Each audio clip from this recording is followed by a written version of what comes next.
Welcome back to Offbeat Gyan. Offbeat Gyan continues its journey into the exploration of the history of English language and literature based on the book by William Long. So today's video is on the King Alfred the Great. Alfred looked back over his noble life and wrote that every craft and every power soon grows old and is passed over and forgotten if it be without wisdom. This is now to be said that whilst I live, I wish to live nobly, and after life to leave to the men who come after me a memory of good works.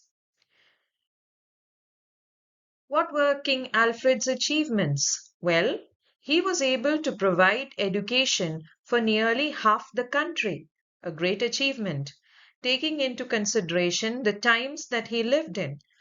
Then he ensured the preservation of native literature, documented native literature, and he was credited with the growth and development of English prose.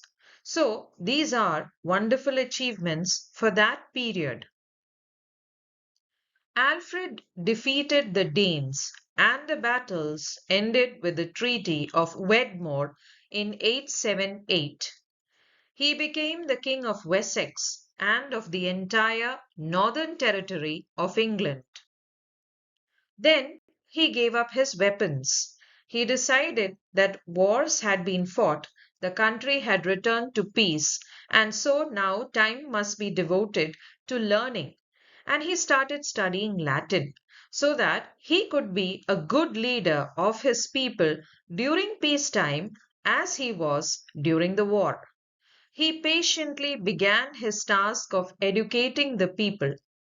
He was a good king because first he ensured the safety of his people, of his kingdom, and then he devoted his attention to their education, to enhancement of knowledge.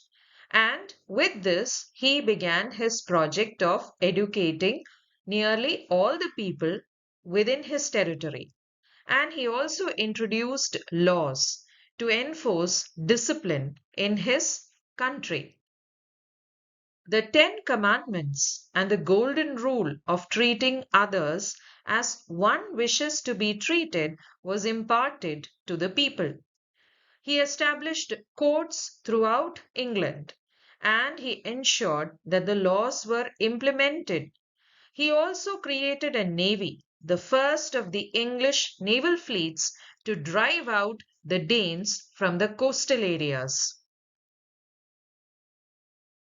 He brought in teachers from Europe to lead schools in England. All education until Alfred's period had been in Latin. So he began the task of teaching the English people their own language, English. He began the task of enabling them to speak and write in their own mother tongue, that is, English. So the best books in other languages were translated into English. Every scholar who was a part of Alfred's project, every single scholar, was honored for his work and he was given the task of translating or teaching the ancient manuscripts which had been saved from the repeated ferocious attacks of the wild Danes. Thus, Alfred and his scholars managed to restore at least some of the available Northumbrian manuscripts into the West Saxon dialect. Only Cadman's hymn is available today in the original Northumbrian dialect. So, the only work that is available today in the original Northumbrian dialect is Cadman's hymn. Alfred was a supporter and promoter of education. He was also a translator. Alfred's works. Now let's look into his translations. His four most important translations are Orosius' Universal History and Geography, an important work in general history.